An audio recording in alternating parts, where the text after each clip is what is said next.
नमस्कार, आप देख रहे हैं बहस का नंबर 1 शो ताल ठोक के और मैं हूं आपके साथ अनुराग मुस्कान। संसद में आज राहुल का नाम लिए बगैर केंद्रीय मंत्री जेपी नड्डा ने अबोध बालक शब्द का उच्चारण किया। यह मैं आज आपको वो बता रहा हूं जो संसद के अंदर हुआ। कल हमने ताल ठोक में जिस विषय पर चर्चा की थी वो संसद के बाहर हुआ था, यानी कुल मिलाकर केंद्र में बहस के संसद ही है। कल हमने देखा था कि कैसे देशद्रोही और गद्दार जैसे शब्दों का आदान प्रदान किया गया था भारतीय जनता पार्टी और कांग्रेस के बीच, और आज वही लड़ाई संसद के अंदर पहुंच गई। जवाब में मल्लिकार्जुन खड़गे ने बीजेपी नेताओं को बंधुआ कहा। स्पीकर ने संसद में कहा कि पीएम स्पीच के लिए कल नहीं आए क्योंकि उन पर फिजिकल अटैक हो सकता था, हमला हो सकता था। ऐसे में बहस करना जरूरी है। क्यों? क्योंकि संसद के अंदर कहीं ना कहीं शब्दों की मर्यादा भंग हो रही है। पीएम पर हमले की आशंका जैसे बेहद गंभीर आरोप लगे। पक्ष विपक्ष के बीच गतिरोध में संसद का समय बर्बाद हो रहा है, हमारे और आपके काम रुक रहे हैं। ऐसे में सवाल है कि पीएम पर संसद में हमले की साजिश की डिटेल जानकारी क्या है? क्या वो स्पीकर महोदय साझा करेंगे? पीएम पर फिजिकल हमले की आशंका थी तो जो भी इसके पीछे था, क्या उसे सजा मिलेगी? संसद के अंदर शब्दों की मर्यादा लगातार आखिर कौन गिरा रहा? और भी कई सवाल हैं जिन्हें हम अपने मेहमानों के सामने ताल ठोक कर रखेंगे। हमारे साथ खास मेहमान जुड़ चुके हैं। मेहमानों के पास जाने से पहले, उनका परिचय कराने से पहले एक छोटी सी रिपोर्ट देखिए।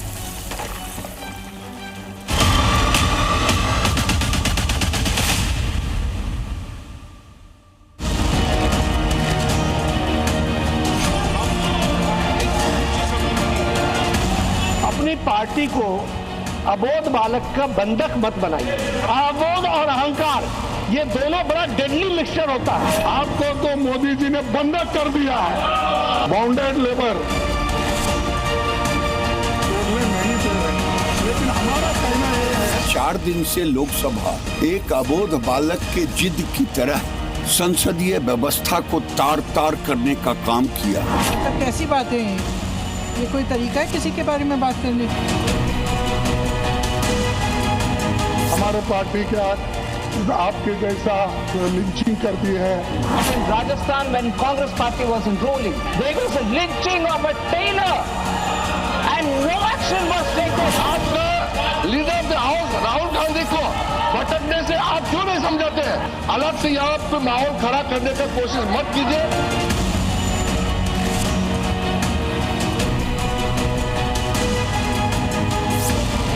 कांग्रेस पार्टी के कई सदस्य माननीय प्रधानमंत्री जी के आसन पर पहुंचकर कोई भी अप्रत्याशित घटना कर सकते हैं। चलिए गेस्ट इंट्रो करा देता हूं, तुरंत चर्चा में आते हैं क्योंकि कुछ ही देर में प्रधानमंत्री नरेंद्र मोदी राज्यसभा में अपना संबोधन देंगे राष्ट्रपति के अभिभाषण पर।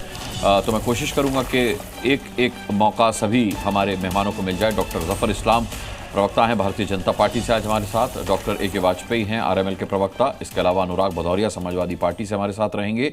विंग कमांडर अनुमा आचार्य हमारे साथ रहेंगी, कांग्रेस की प्रवक्ता। राखी बिल्लान आम आदमी पार्टी से हमारे साथ होंगी।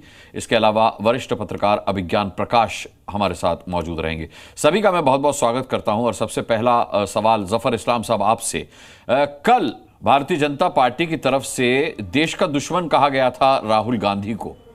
आज कहा गया अबोध बालक, हालांकि नाम नहीं लिया गया, लेकिन मुझे यह बताइए एक अबोध बालक देश का दुश्मन कैसे हो सकता है? मतलब शब्दों की सभी मर्यादाओं को ताक पर रख दिया गया है, चाहे संसद के बाहर हो या संसद के अंदर।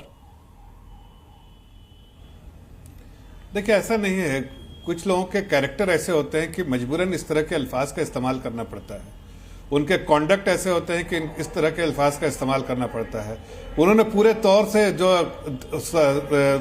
संसद को बंधक बना के रखा है। माफी चाहूंगा जफर इस्लाम, पीएम का संबोधन शुरू हो चुका है। भाषण पर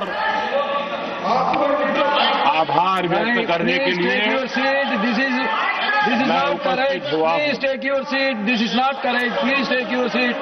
No, no, no. Please take your seat. आप बैठिए प्लीज, आप बैठिए please. Prime minister is on his legs, please आप बैठिए, प्लीज आप बैठिए।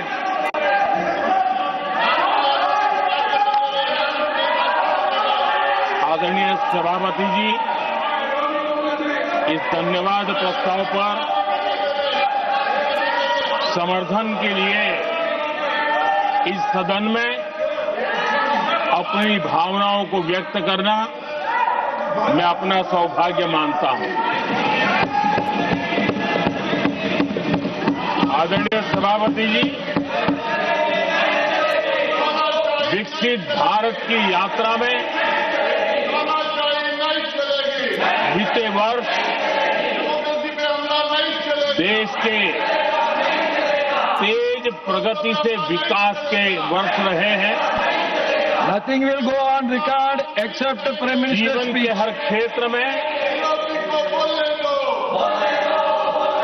समाज के हर वर्ग को उनके जीवन में परिवर्तन का एक कालखंड रहा है। एक सही दिशा में तेज गति से देश आगे बढ़ रहा है। आदरणीय राष्ट्रपति जी ने बहुत ही बढ़िया तरीके से पूरी संवेदनशीलता के साथ उन्होंने This is not correct. इस विषय को हम सबके सामने प्रस्तुत किया है। आदरणीय सभापति जी, मेरी एक प्रार्थना है, आदरणीय खड़गे जी की उम्र देखते हुए वो बैठ करके भी नारे बोल सकते हैं तो अच्छा होगा, ताकि उनको कष्ट न हो। पीछे नौजवान बहुत लोग हैं, तो खड़गे जी को आप बैठते बैठते भी When you are speaking, they are listening. You are नारे बोलने की अनुमति दे दीजिए।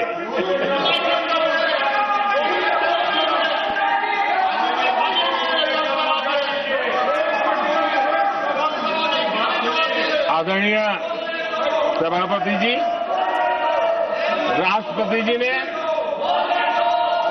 इस देश के मध्यम वर्ग, इस देश के निम्न मध्यम वर्ग, इस देश के गरीब, इस देश के गांव, इस देश के किसान, महिलाएं, विज्ञान हो, प्रौद्योगिकी हो, कृषि हो, सभी विषयों को लेकर के बहुत ही विस्तार से भारत के प्रगति का एक स्वर संसद में गूंजा है।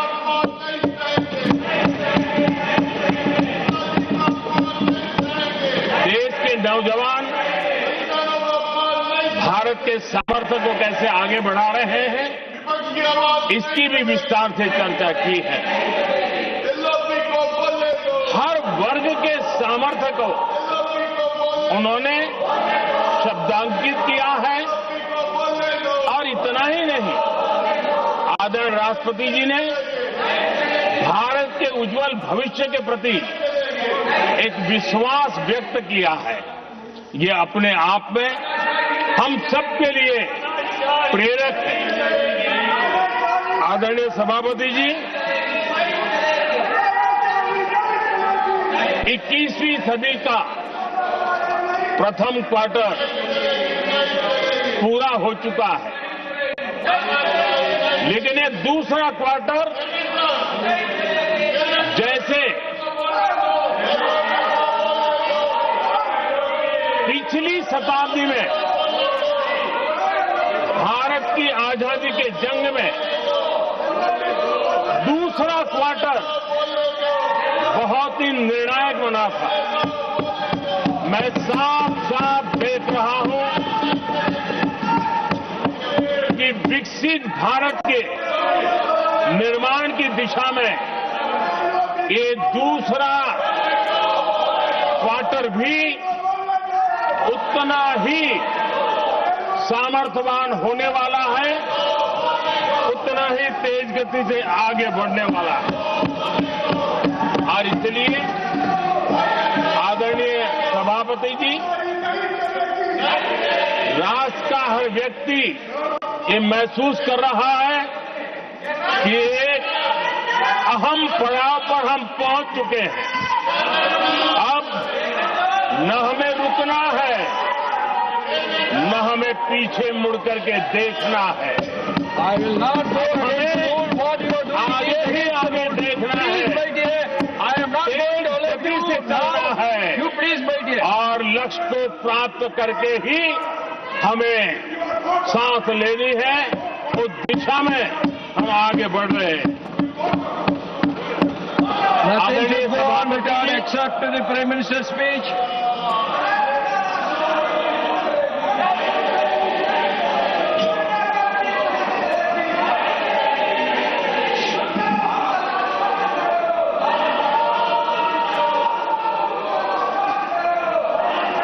आदरणीय सभापति जी, वर्तमान में अगर हम देखें तो भारत के भाग्य के अनेक सुयोग एक साथ हमें नसीब हुए। ये अपने आप में बहुत ही उत्तम संयोग है, ऐसा मैं मानता हूं। सबसे बड़ी बात है, विश्व के समृद्ध से समृद्ध देश भी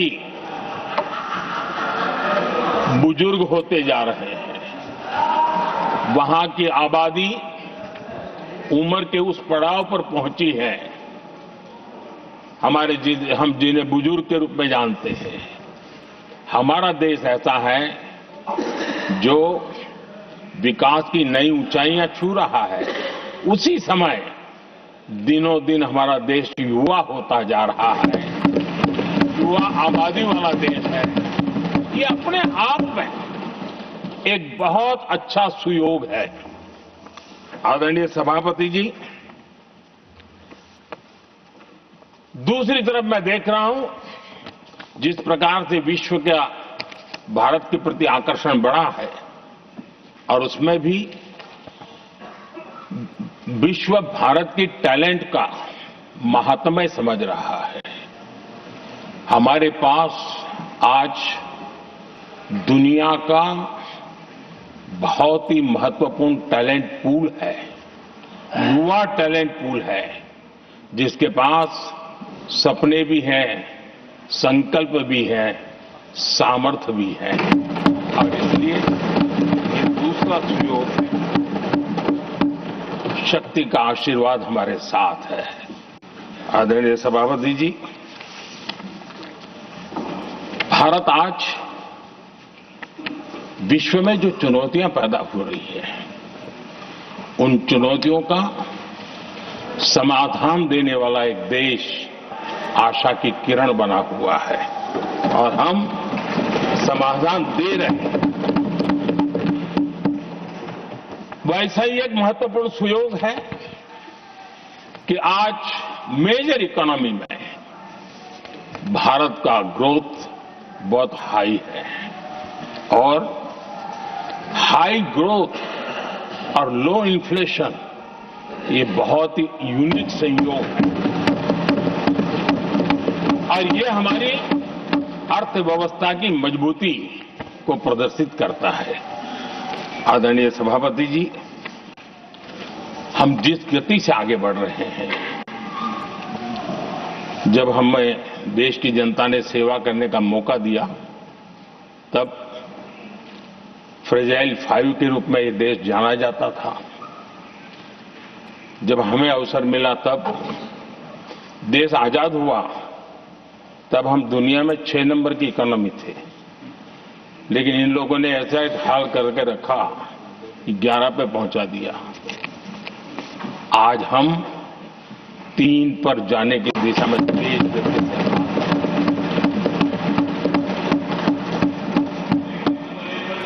आदरणीय सभापति जी, आज कोई भी सेक्टर देख लीजिए, चाहे साइंस हो, चाहे स्पेस हो, चाहे स्पोर्ट्स हो, हर क्षेत्र में आज भारत एक कॉन्फिडेंस के साथ, आत्मविश्वास से भरा हुआ भारत है।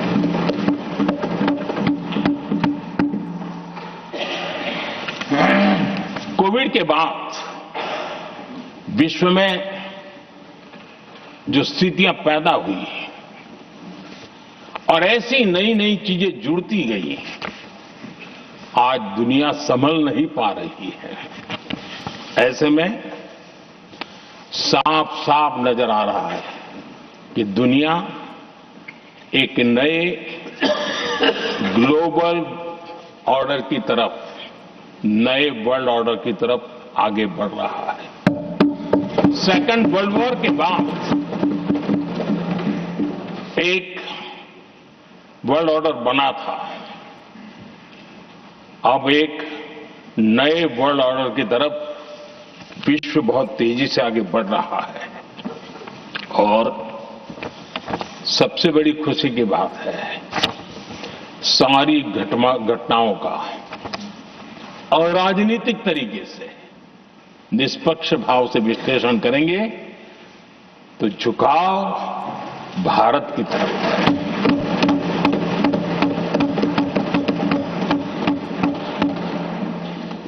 विश्व मित्र के रूप में, विश्व बंधु के रूप में आज भारत अनेक देशों का विश्वस्त पार्टनर बना है और हम कंधे से कंधा मिला करके विश्व कल्याण की दिशा में भी अपनी उचित भूमिका निभा रहे हैं, अपने सामर्थ्य से सहाय भी कर रहे हैं। आदरणीय सभापति जी, आज पूरा विश्व ग्लोबल साउथ की चर्चा करता है, लेकिन उस चर्चा के सूत्रधार के रूप में आज भारत वैश्विक मंचों पर ग्लोबल साउथ की बुलंद आवाज बन गया है।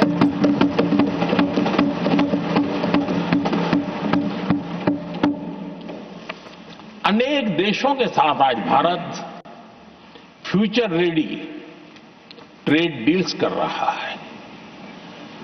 पिछले कुछ ही समय में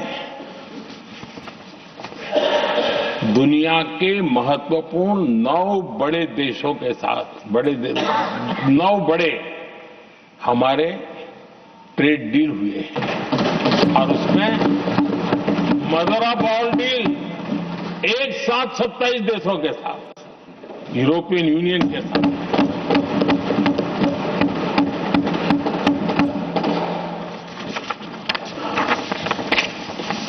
जो लोग थक गए,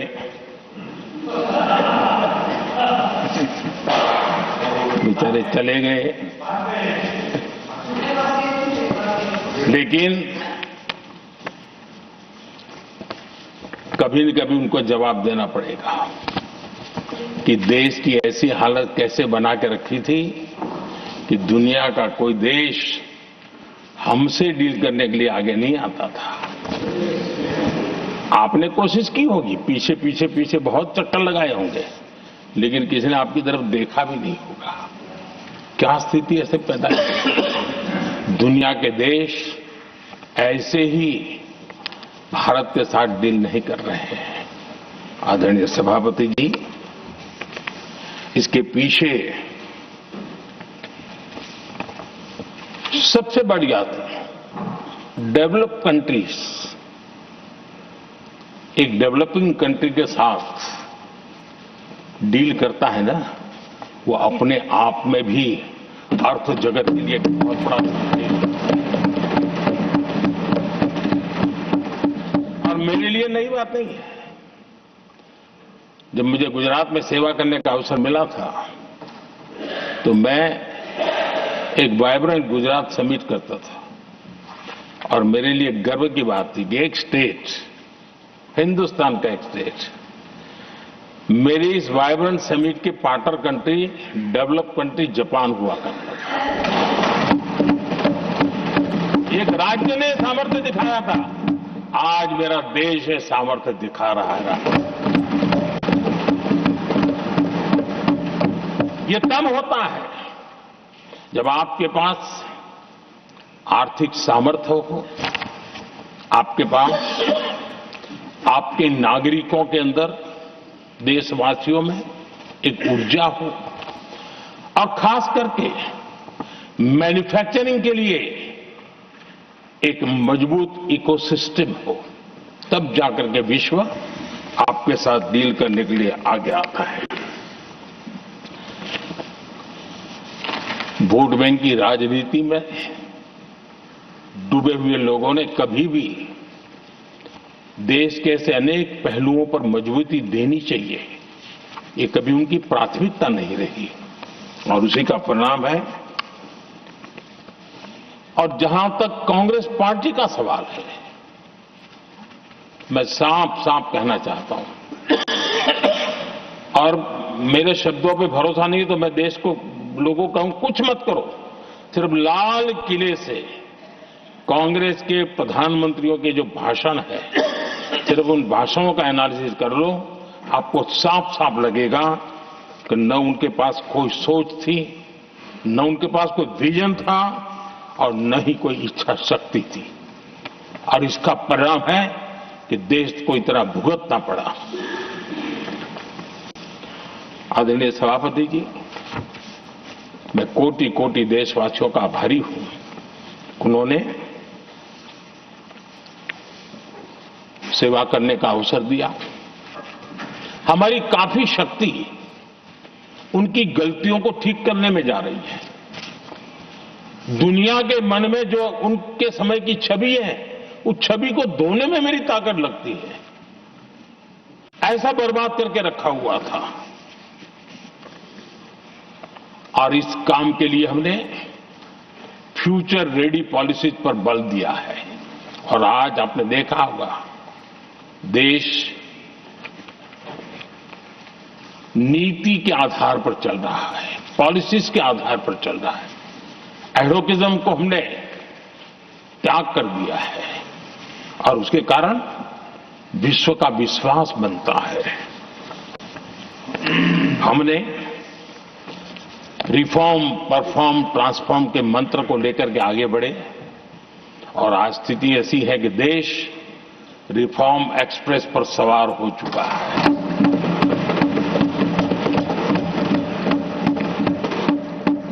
हमने स्ट्रक्चरल रिफॉर्म्स किए हैं, प्रोसेस से जुड़े रिफॉर्म्स किए हैं, पॉलिसीज में रिफॉर्म किए हैं। हमारा मैन्युफैक्चरिंग सेक्टर, हमारे उद्यमी ये सशक्त हो, भारत की हर चीज का वैल्यू एडिशन हो, उस दिशा में हमने प्रयास किया है। और मैं आज विश्वास के साथ कह सकता हूं, आज भारत विश्व के साथ स्पर्धा करने के लिए पूरी तरह तैयार है।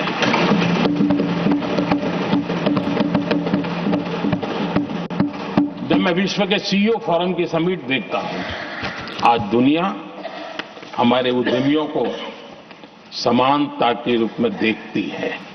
और जब पिछले दिनों सभी दलों के डेलीगेशन विश्व में गए थे, ये भाव उन्होंने भी अनुभव किया, और आकर के मुझे सभी दल के माननीय सांसदों ने अपने अनुभव बता रहे थे, बड़ा गर्व से कह रहे थे कि हाँ, बराबरी से बात हो रही है।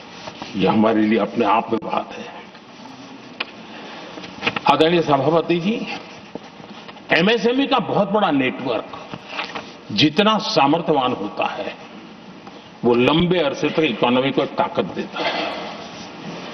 हमने उस दिशा में बल दिया, और हमने कई रिफॉर्म्स किए हैं।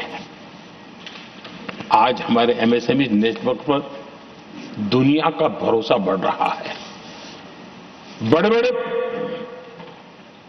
हो सकता है हम हवाई जहाज नहीं बना देंगे, लेकिन कई हवाई जहाज है जिसमें कई पुर्जे मेरे देश के छोटे छोटे एमएसएमई बना रहे हैं।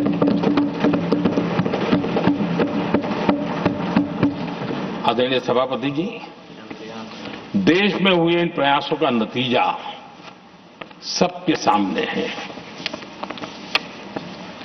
बड़े बड़े देश भारत के साथ व्यापारिक संबंध बनाने के लिए बहुत ही आतुर है। यूरोपीय संघ का ट्रेड डील हो, अमेरिका के साथ अभी अभी हुआ जो ट्रेड डील हो, और कल हमारे पीयूष जी ने सदन में विस्तृत जानकारी भी दी है, और पूरा विश्व खुल करके इस ट्रेड डील का तारीफ कर रहा है। और उसमें जब यूरोपियन यूनियन के साथ ट्रेड डील हुआ तो विश्व को भरोसा हुआ कि अब वैश्विक स्तर पर स्थिरता की संभावना बढ़ेगी। अमेरिका के साथ ट्रेड डील होने के बाद विश्व को और भरोसा हो गया कि जो स्थिरता के एहसास हो रहा था अब गति का भी एहसास होने लगा है। अब विश्व के लिए शुभ संकेत। आदरणीय सभापति जी, इसका सबसे बड़ा लाभ हमारे देश के नौजवानों को होगा। और जब मैं नौजवान कहता हूं तो उसमें मध्यम वर्ग का भी नौजवान होता है, शहर का नौजवान भी होता है, गांव का नौजवान भी होता है, बेटा भी होती है, बेटी भी होती है। और इसलिए उसे टुकड़ों में न देखा जाए। मेरे देश के युवा के सामर्थ्य का हमें गौरव करना चाहिए, और उनके लिए पूरा विश्व बाजार अब खुल चुका है। अब उनके लिए अवसर ही अवसर है। और मैं उनको कहता हूं, आइए दोस्तों, मैं आपके साथ कंधे से कंधा मिला करके खड़ा हूं, हिम्मत कीजिए, बढ़िए, देश आपके साथ खड़ा है और दुनिया आपका स्वागत करने के लिए इंतजार कर रही है। आदरणीय सभापति जी, जिस प्रकार से दुनिया में हमारे युवा प्रोफेशनल्स की मांग बढ़ रही है, इवन केयर गिवर्स की मांग बढ़ रही है, हर कोई मिलता है हमें इस प्रकार के लोग चाहिए। कुछ लोग तो अपना स्पेशल ऑफिस यहां बना रहे हैं रिक्रूट करने के लिए, योग्य टैलेंट की खोज के लिए। इसका मतलब हुआ कि भारत के प्रोफेशनल्स के लिए भी विश्व में बहुत बड़े अवसर बन रहे हैं। आदरणीय सभापति जी, ये संसद का उच्च सदन, ये एक प्रकार से राज्यों का प्रतिनिधित्व करता है। और जो चर्चा की बारीकियां मैंने देखी, मेरा मन कहता है कि थोड़ा स्तर इसका ऊपर होना चाहिए था, और वहां से तो ज्यादा होना चाहिए। वो तो कितने साल तक सरकारों में रहे हैं, वहां से जरा चर्चा का स्तर ऊंचा होना चाहिए था, लेकिन उन्होंने ये मौका भी गंवा दिया। देश उन पर कैसे भरोसा कर सके है। आदरणीय सभापति जी, मैं कल एक माननीय सदस्य को सुन रहा था।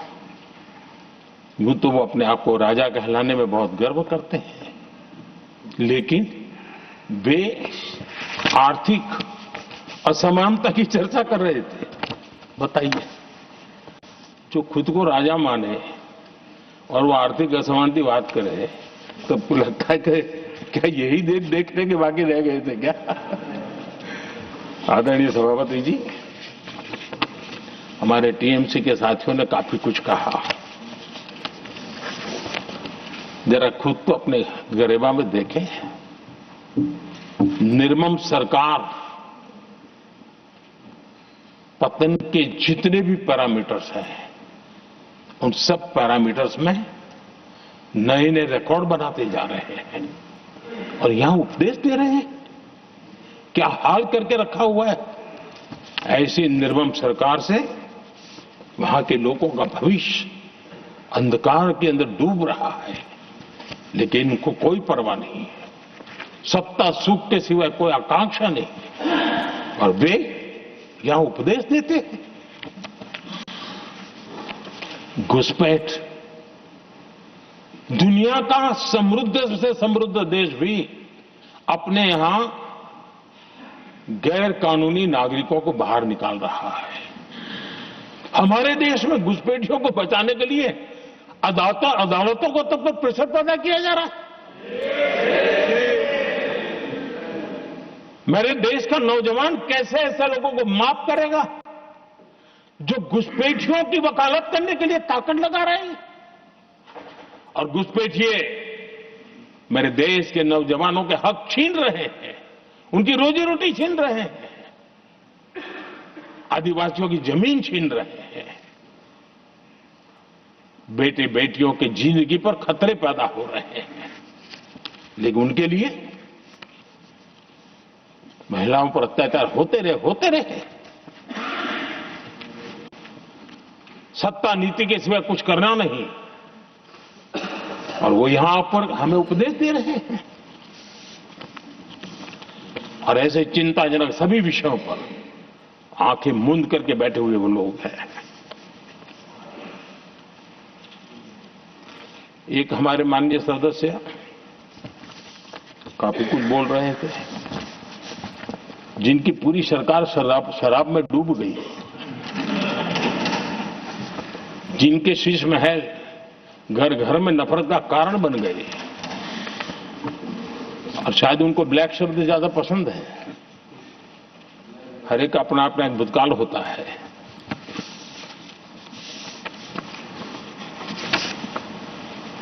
पता नहीं ब्लैक के साथ उनका क्या पुराना रिश्ता है।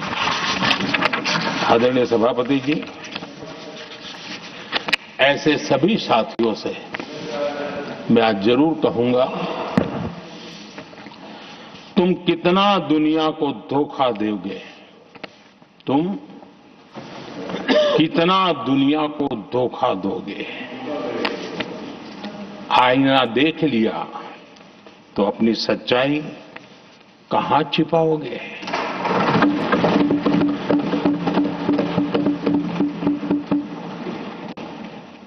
कांग्रेस हो, टीएमसी हो, डीएमके हो, लेफ्ट हो, ये दशकों से केंद्र में सत्ता में रहे हैं, सत्ता के भागीदार रहे हैं।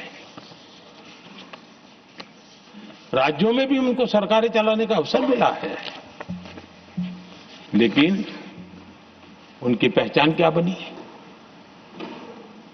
आज डील की चर्चा होती है तो गौरव से कहते हैं, तब डील की चर्चा होती थी तो बॉफोर्स डील याद आता था।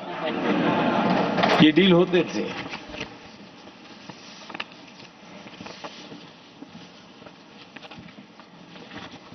उन्होंने सिर्फ जेब भरने का काम किया।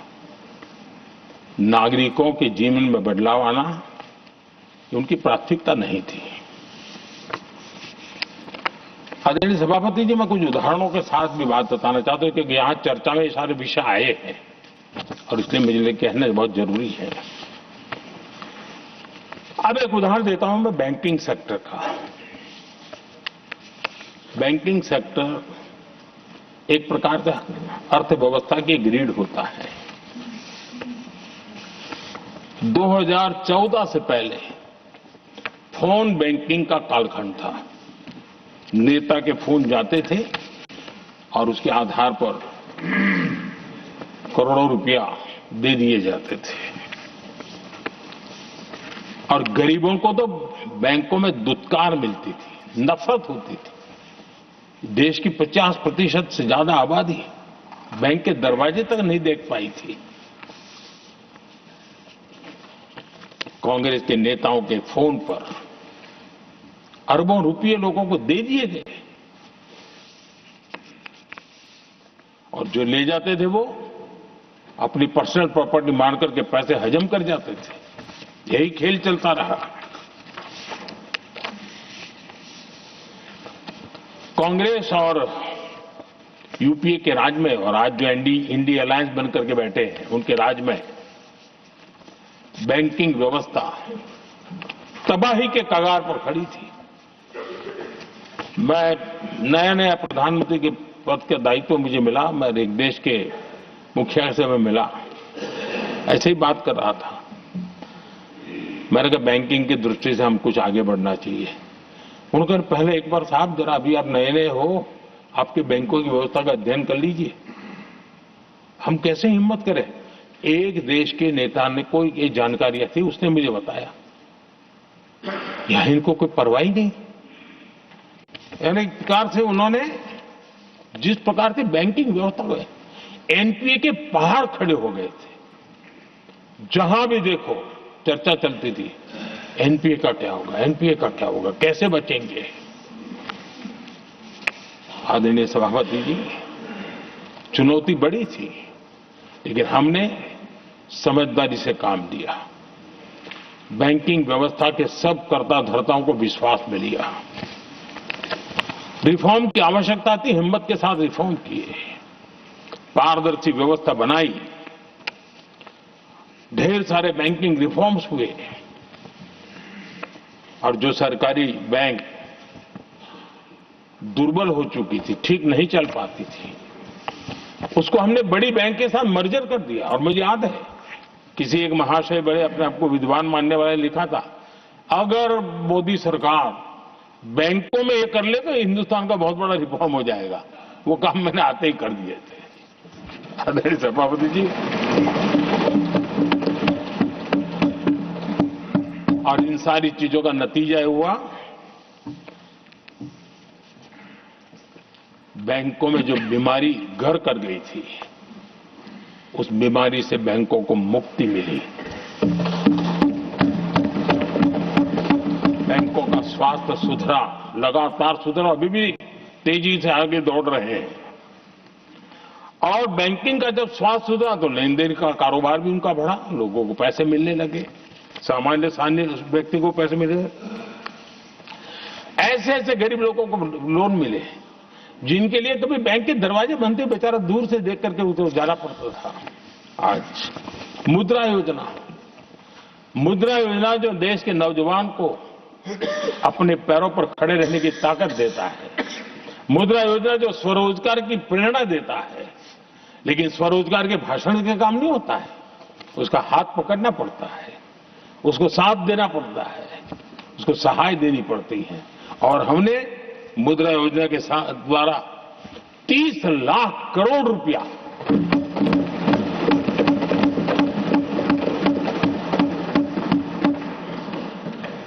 ₹30 लाख से ज्यादा लोन मुद्रा योजना के माध्यम से और बिना गारंटी देश के नौजवानों के हाथ में दिया और उन्होंने अपने कारोबार को आगे बढ़ाया। और गर्व की बात है, उसमें बहुत बड़ी मात्रा में माताएं बहनें भी हकदार बनी, लाभार्थी।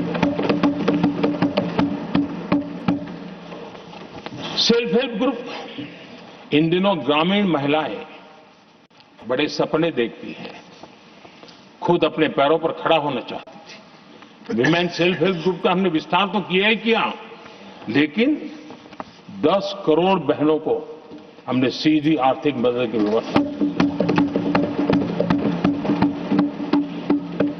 हमारे एमएसएमई सेक्टर को हमने भरपूर लोन दी। और मैं आज बड़े संतोष के साथ, बड़ी जिम्मेवारी के साथ इस पवित्र सदन में कहना चाहता हूं, हमने एनपीए जिसके पहाड़ हुआ करते थे 2014 के पहले, आज उसको हमने नीचे निम्न स्तर पर लाकर के खड़ा कर दिया। आज एनपीए 1% से भी नीचे है। ये अपने आप में बैंकों के स्वास्थ्य के लिए बहुत उत्तम काम हमने किया है। इतना ही नहीं, हमारे बैंकों का प्रॉफिट आज रिकॉर्ड पर है, हाई रिकॉर्ड है उसके। ये अपने आप में देश की अर्थव्यवस्था को ताकत देने के लिए, बैंकिंग व्यवस्था मजबूत होती है तो बाकी अर्थव्यवस्था को भी मजबूती मिलती है, उस काम को कहेगा। आदरणीय सभापति जी, मैं एक और उदाहरण देना चाहता हूं। हमारे पीएसयूज, आमतौर पर पीएसयूज के संबंध में मान्यता बन चुकी थी, वो बनते ही हैं बीमार होने के लिए, वो बनते ही हैं बर्बाद होने के लिए, वो बनते ही हैं बंद होने के लिए। हमने इस पूरी मानसिकता को हकीकतों के आधार पर बदलने में सफलता प्राप्त की है। और ये लोग पीएसयूज को लेकर के कितनी गलत बातें फैलाते थे। अर्बन नक्सल की तरह ऐसे पीएसयूज के दरवाजे के बाहर मजदूरों की मीटिंग करके भड़काने का पाप करते थे, गुमराह करने का काम करते थे। इन्होंने LIC, state bank of India और भी HAL, ऐसे हर एक को बड़ा भला बुरा और इतना भद्दे तरीके से, जब उनकी सरकार थी तब तो ये इन चीजों को संभाल नहीं पाते थे, उसको कुछ कर भी नहीं पाते थे। आदरणीय सभापति जी, हमने इसमें भी हिम्मत दिखाई। हमने PSUs के संबंध में भी रिफॉर्म्स किए, रिफॉर्म्स की एक लगातार परंपरा चलाई। आज LIC बेस्ट तरीके से उसने पूरे कार्यकाल में अपना LIC का जन्म हुआ तब तक उत्तम से उत्तम परफॉर्मेंस का कालखंड उसका गुजर रहा है। जिन PSUs को कांग्रेस के नेता ताले लगवाने की कगार पर पहुंच चुका था और उसी पर अपनी राजनीतिक रोटी सेकने का प्रयास भी किया गया था, आज हमारे PSUs रिकॉर्ड प्रॉफिट पर हैं।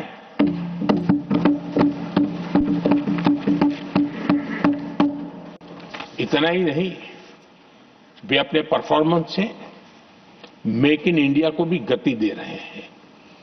मेक इन इंडिया का जो सपना है उसका पूरा करने में वे भी एक बहुत बड़े कैटलिक एजेंट के रूप में आज भूमिका अदा कर रहे हैं। रिकॉर्ड संख्या में रोजगार बना रहे हैं। इतना ही नहीं, हमारे कुछ PSUs आज विश्व के अंदर जा रहे हैं, विश्व में भी अपनी ताकत दिखा रहे हैं, विश्व के साथ जुड़ रहे हैं, दुनिया के कई देशों की विकास यात्रा में वो भागीदार बन रहे हैं। आज हमारे PSUs को बहुत बड़े बड़े ऑर्डर देश से भी और देश के बाहर से भी मिलने लगे हैं। ये अपने आप में मैं जो कहता हूं ना, एक बहुत महत्वपूर्ण पड़ाव पर ये देश 25 साल है, उसका संकेत यहां नजर आता है। आदरणीय सभापति जी, कांग्रेस ने विश्वासघात करने के विषय में भी हमारे देश के अन्नदाता को भी नहीं छोड़ा। इस देश में 10 करोड़ किसान ऐसे हैं जिनके पास 2 हेक्टेयर से भी कम जमीन है, छोटे किसान हैं। उनकी तरफ कभी परवाह नहीं की गई, उनकी तरफ कभी देखा नहीं गया, नहीं उनके दिमाग में ये छोटे किसानों का कोई महात्म्य था। उनको लगता है कुछ बड़े लोगों को संभाल लिया तो गाड़ी चल जाएगी, और यही राजनीति करते रहे। आदरणीय सभापति जी, हमारे दिल में छोटे किसान के प्रति एक दर्द था। हम जमीनी हकीकतों से परिचित थे और उसी के कारण हम PM किसान सम्मान निधि योजना लेकर के आए। और आप इतने कम समय में हमारे इन छोटे किसानों के खाते में 4 लाख करोड़ रुपया हमने दिया है। 4 लाख करोड़ रुपया आंकड़ा छोटा नहीं होता है आदरणीय सभापति जी। और उसने हमारे छोटे किसानों को एक नई ताकत दी है, नए सपने देखने का सामर्थ्य दिया है।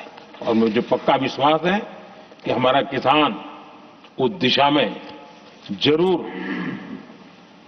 भारत की आशा अपेक्षा के अनुरूप परिणाम देगा।